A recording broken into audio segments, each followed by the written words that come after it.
Have you ever woken up in the middle of the night and seen someone standing where no one should be? That feeling of ice in your veins, where your breath catches in your throat and your mind struggles to make sense of what your eyes are seeing. I have a story like that, a memory that still chills me to the bone, from a visit to my aunt's house in Puebla, Mexico. Her house is old, one of those beautiful but slightly eerie places, with long, shadowy hallways. The kind of hallway where the light always seems to flicker, no matter how many times you change the bulb.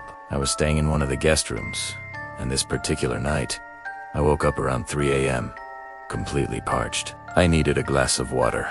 As I sat up, I noticed the hallway light was on, casting a weak, buzzing glow. And standing right in the middle of it, just outside my partially open door, was a figure. It was tall, unnaturally so, just a dark silhouette against the dim light. My first thought was that it was my aunt. Maybe she couldn't sleep either. So I whispered her name, Tia. The figure didn't answer. Instead, it did something that I will never, ever forget. It tilted its head, slowly, to a completely unnatural angle, like a string had snapped. The movement was jerky, wrong. A wave of pure dread washed over me. I knew, instantly, that this was not my aunt. At that exact moment, my aunt's voice called out from downstairs, clear as day. "Are you okay, Mia?" "I heard you talking." My heart leaped into my throat. If she was downstairs, then who, or what, was standing in the hallway?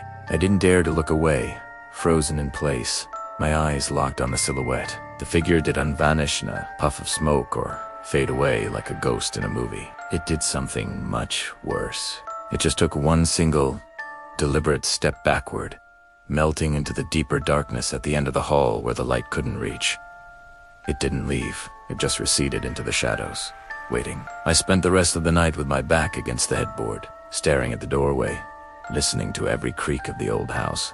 This story is inspired by some of the terrifying night entities from Mexican folklore, beings that are said to occupy the thresholds of our homes, the spaces in between. Have you ever seen a figure in a hallway, a shape in the dark that shouldn't be there? Let me know your story in the comments below. I'd love to hear them.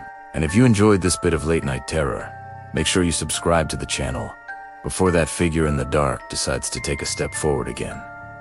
And maybe keep your bedroom door closed tonight. Thanks for watching.